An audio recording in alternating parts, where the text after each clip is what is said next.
दोस्तों आज की ये वीडियो बहुत ही इंपॉर्टेंट होने वाली है सभी इंग्लिश लिटरेचर के बच्चों के लिए। आज की इस वीडियो में हम लोग डिस्कस करेंगे एरिस्टोटल की 3 यूनिटीज को। ये 3 यूनिटीज कौन सी है? टाइम, प्लेस और एक्शन। इसकी हिस्ट्री भी बताऊंगा और ये यूनिटीज क्या कहती है ये भी समझाऊंगा इस वीडियो में। बहुत ही इंटरेस्टिंग वीडियो होने वाली है। शुरू करते हैं, मिलता हूं इस वीडियो के एंड। दोस्तों आज की इस वीडियो में मैं आपको 3 यूनिटीज के बारे में बताऊंगा। इन्हें टाइम, प्लेस और एक्शन कहा जाता है। इन्हें 3 क्लासिकल यूनिटीज़ और एरिस्टोटेलियन यूनिटीज़ भी कहा जाता है। Unity of time, place and action. तो मैं हिस्ट्री से शुरू करता हूँ। इसकी कहानी शुरू होती है एक इटालियन क्रिटिक से जिसका नाम था त्रिसिनो। इटालियन में इसको त्रिसिनो बोलेंगे। उन्होंने 1514 में 1514 में एक ब्लैंक वर्ड्स ट्रेजेडी लिखी जिसमें उन्होंने इन 3 यूनिटीज़ के बारे में अपना प्रिंसिपल दिया। वो बोले कि एरिस्टोटल ने इस प्रिंसिपल को दिया था, लेकिन सच बात ये थी कि त्रिसिनो ने कभी भी एरिस्टोटल का वर्क, जो इम्पॉर्टेंट वर्क था पोएटिक्स जिसे आज हम सब पढ़ते हैं, वो कभी पढ़ा ही नहीं। उनके पास वो वर्क पहुंचा ही नहीं था। उन्होंने एरिस्टोटल की दूसरी बुक पढ़ी थी, रेटोरिक नाम की। उस बुक में एरिस्टोटल ने सिर्फ एक्शन और टाइम पर फोकस किया था, प्लेस पर फोकस नहीं किया था। किन 2 यूनिटीज की बात की थी? एक्शन की यूनिटी और टाइम की यूनिटी की, और उस तरीके से नहीं जिस तरीके से त्रिसिनो ने हमें बताया। तो ये बात पॉलिटिक्स में हमें कभी पढ़ने को नहीं मिलती कि एरिस्टोटल ने 3 यूनिटीज की बात की थी। अब इसका मतलब ये हुआ कि शायद उस वक्त बहुत बुरे ट्रांसलेशंस हुए थे जिसकी वजह से त्रिसिनो ने गलत पढ़ लिया होगा और गलत ही समझ लिया होगा, गलत ही इंटरप्रिटेशंस निकाल दी होगी। अब क्या होगा, ये गलत इंफॉर्मेशन आगे पास ऑन होती गई।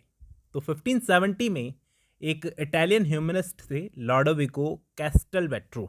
उनके हाथ में ये इंटरप्रिटेशंस लगी, तो उन्होंने इन तीनों यूनिटीज़ को रीडिफाइन किया। दोस्तों इस बंदे ने एरिस्टोटल की पॉलिटिक्स का ट्रांसलेशन किया और अपनी इंटरप्रिटेशंस निकाली।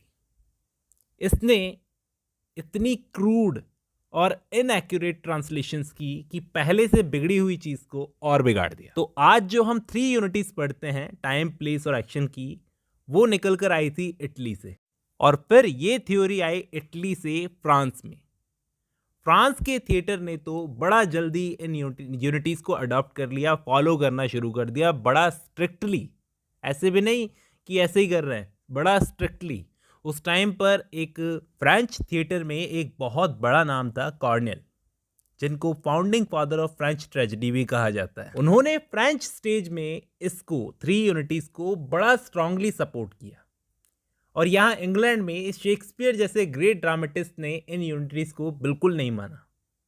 लेकिन फ्रेंच बड़ा प्राउड करते थे कि हम लोग एरिस्टोटेलियन यूनिटीज़ को फॉलो करते हैं। लेकिन इन फ्रेंच ड्रामेटिस्ट के इस प्राउड को तोड़ने वाले भी बड़ी जल्दी मार्केट में आ गए, जैसे कि विक्टर ह्यूगो।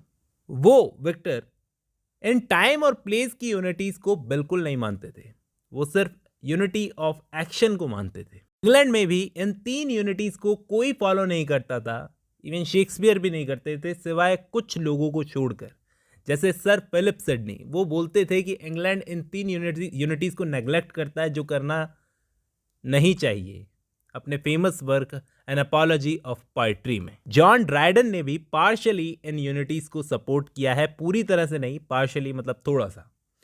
जैसे शेक्सपियर के हिस्ट्री प्लेस को उन्होंने क्रिटिसाइज किया, जहां से ये आइडिया निकल कर आया, यानी इटली में त्रिसिनो से, उनके दिमाग से, क्योंकि उनके पास तो पोएटिक्स अवेलेबल थी नहीं।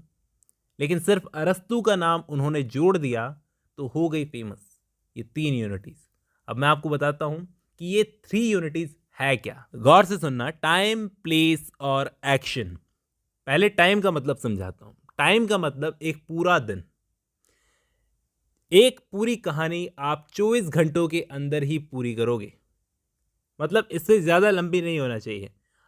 मतलब अगर आप अपनी कहानी को जंप करवा कर 16 साल आगे ले जाओ, जैसे कि शेक्सपियर ने एक विंटर्स टेल नाम का ड्रामा लिखा है, उसके अंदर वो अपनी कहानी को 16 साल जंप करवा के आगे ले जाते हैं।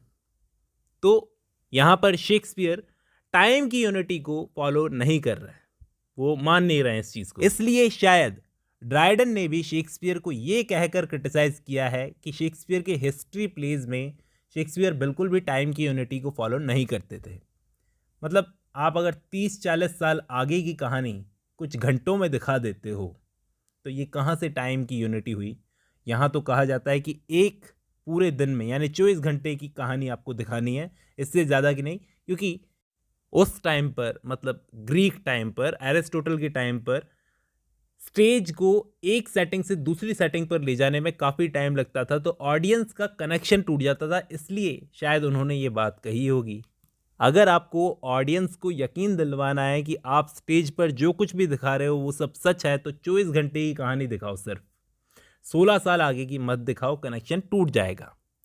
दूसरा जो रूल है वो है यूनिटी ऑफ प्लेस। जगह बहुत मायने रखती है ड्रामा दिखाते वक्त। आप अगर ऑडियंस में कनेक्शन चाहते हो तो आपको एक ही सिंगल लोकेशन चूज़ करनी पड़ेगी, वहीं पर अपना ड्रामा परफॉर्म करवाना पड़ेगा। और अगर आप ऐसा नहीं करते हो तो ऑडियंस का कनेक्शन ब्रेक कर सकता है।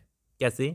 जैसे हमारी कॉमर्शियल बॉलीवुड फिल्मों में, मतलब अभी की बात नहीं कर रहा हूँ, अभी तो ऑडियंस मैच्योर हो गई है, मतलब आप 10 साल पहले जाओ तो कहानी तो इंडिया में चल रही है, लेकिन हीरो और हीरोइन स्विट्ज़रलैंड में ठुमके लगा रहे हैं, तो इससे कनेक्शन टूटता है। वो स्विट्ज़रलैंड कैसे चले गए और कैसे चले गए? लास्ट और सबसे इंपॉर्टेंट यूनिटी है यूनिटी ऑफ एक्शन। इसे हर कोई फॉलो करता है दोस्तों, शेक्सपियर भी करते थे और इसे फॉलो करना भी चाहिए। मतलब हमें अगर ऐसा प्लॉट डिज़ाइन करना है जिसमें हर एक सीन दूसरे सीन से जुड़ा हो, तो हमें यूनिटी ऑफ एक्शन को फॉलो करना होगा। हर एक सीन को हमें दूसरे सीन के साथ में जोड़ना होगा। अगर एक भी सीन बाहर हो जाए तो पूरा प्लॉट खराब हो जाए, ऐसा कुछ डिज़ाइन करना होगा जिसे कहेंगे हम होल सिंगल एक्शन। जैसे रामायण का एग्जाम्पल लेते हैं। रामायण में अगर आप सीता स्वयंवर का सीन हटा दो तो क्या आपको समझ में आएगा कि रामायण क्यों हुई थी?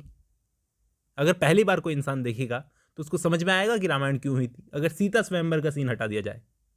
तो कहानी को एक वन प्रिंसिपल एक्शन में होना चाहिए, वन सिंगल सीरियस एक्शन, जिसमें हर एक सीन या एक्शन कहानी को एक कदम आगे ले जाता हो। उम्मीद करता हूं आपको ये 3 यूनिटी समझ में आई होगी। आज की इस वीडियो में बस इतना ही। अब जब आपने ये वीडियो खत्म कर ली है तो मैं उम्मीद करता हूं आपको ये यूनिटी समझ में आई होगी। फिलहाल आज की इस वीडियो में बस इतना ही, मिलता हूं नेक्स्ट वीडियो।